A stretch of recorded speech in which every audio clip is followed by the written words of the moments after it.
পঞ্চায়েত হিসেবে ঘোষণা করলেন, নোটিফাই দিয়েছে ঘোষণা করে গোপাল নাথকে সেখানে তার চেয়ারম্যান করা, নোটিফাই চেয়ারম্যান কমিটির চেয়ারম্যান করা হয়, নোটিফাই যে কমিটি তার চেয়ারম্যান করা হয়।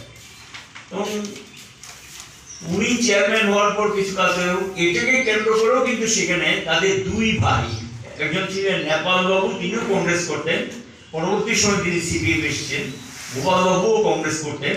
তাদের দুই ভাইয়ের মধ্যে এটা নিয়ে সাহিত্যে একটা প্রতিদ্বন্দ্বিতা হয়, নিজেদের মধ্যে অনেক সময় খুব খারাপ জায়গায় চলে যায় রাজনীতির পরিস্থিতিটা।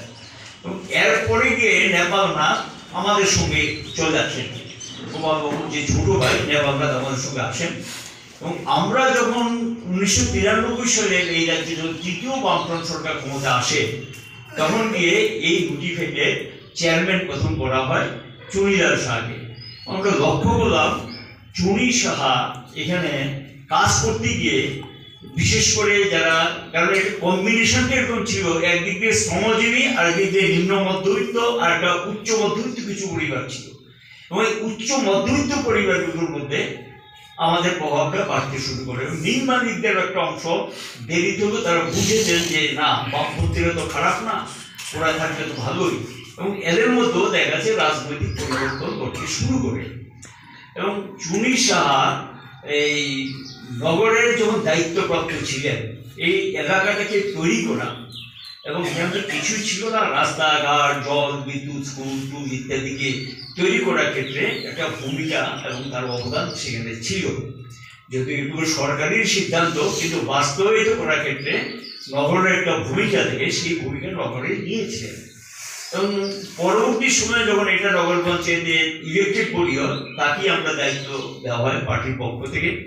এভাবে 3টা টার্ম তিনি কাজ চালিয়েছেন, ভালোই চালিয়েছেন যে সময় এই দায়িত্বটা ছিল নগরে।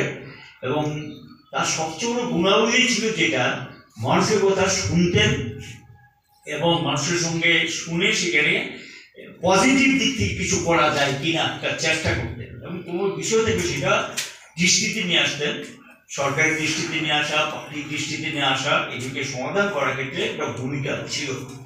রানীবাজার উন্নয়ন এবং অগ্রগতির ক্ষেত্রে যদি আমরা ভাবতে হয়, তাহলে নিশ্চয়ই তার ভূমিকাটাকে অস্বীকার করা যাবে না, এবং একটা স্বীকৃত ভূমিকা সেখানে ছিল। এই কমরেডটা তিনি যেমনি প্রশাসনের সঙ্গে যুক্ত থেকে এই কাজটা করে গেছেন, তেমনি আবার আমরা লক্ষ্য করেছি যে শ্রমিক আন্দোলনকে তৈরি করার ক্ষেত্রে, এখানে শ্রমজীবীদের মধ্যে সংগঠন গড়ে তোলার ক্ষেত্রে শ্রমিকদের সঙ্গে একটা নিবিড় সম্পর্ক তার ছিল।